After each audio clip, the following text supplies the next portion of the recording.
de souffrance physique. Et je voulais savoir comment vous avez décidé de poursuivre ça. Est-ce que ça correspondait à quelque chose de particulier pour ce film? Le clown, c'est un peu l'histoire des gens qui tombent. Et c'est marrant parce qu'on a pensé après, notre film était de plus en plus film noir. Et c'est aussi des gens qui tombent en fait dans les films noirs. C'est des personnages ambigus qui tirent le poids de leur culpabilité et souvent ça se termine très mal. Mais la différence avec le clown ou le burlesque, c'est que les clowns sont des gens qui tombent mais qui se relèvent pour montrer l'optimisme inébranlable de l'être humain.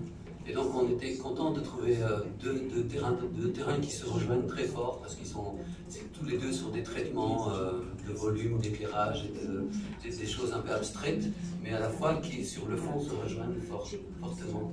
Et pour nous, le rire a toujours été, ça sert à ça, c'est-à-dire c'est pour regarder, voilà, regarder comme on est démuni, comme on est souvent humilié, que nos problèmes, c'est là souvent que le rire arrive, et il n'est pas là pour se moquer des problèmes, mais il est là pour les revivre, les mettre à distance et pouvoir surmonter ça et passer à autre chose. Je crois que le rire, il est souvent dans les pays en guerre, il est souvent dans la pauvreté, il est souvent là, c'est pas pour rien. C'est vrai parce qu'il y a à la fois le côté très désespéré de certains des personnages, notamment au début, avec cette image de petite Fiona qu'on sait est morte. Et à la fois, on a les destins particuliers, et à la fois, on sent qu'il y a toute la conscience collective liée aux manifestations, à l'angoisse du futur. J'ai l'impression que ça, c'était peut-être... Je me demandais si ça correspondait peut-être aussi à une évolution de votre cinéma, ou peut-être j'avais l'impression que c'était la première fois que c'était vraiment plus à ce niveau, plus universel. En général, on ne pense pas trop au contexte actuel. Mais cette histoire, on l'a écrite il y a très très longtemps, et on n'était jamais content vraiment avec l'histoire.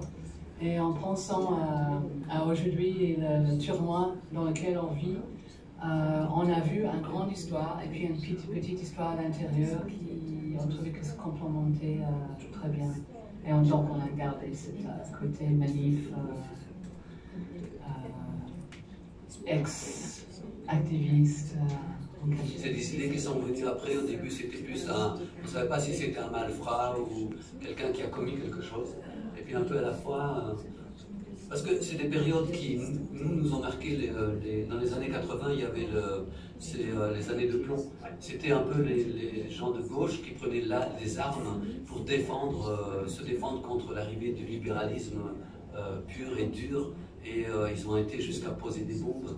Et alors on trouvait ça plus intéressant humainement de prendre un personnage comme ça qui s'est fourvoyé, qui a perdu son idéal en voulant défendre une bonne cause, que de partir d'un mafieux ou d'un gars d'extrême droite, parce que là c'est plus facile. Là, c'est ça qui c'est venu dans l'écriture progressivement. C'est pour ça ce scénario depuis les années 80, fin des années 80, on l'avait, et il était dans un tiroir, et chaque fois on le ressortait, même avec Bruno, on se disait mais il manquait cette profondeur à la fois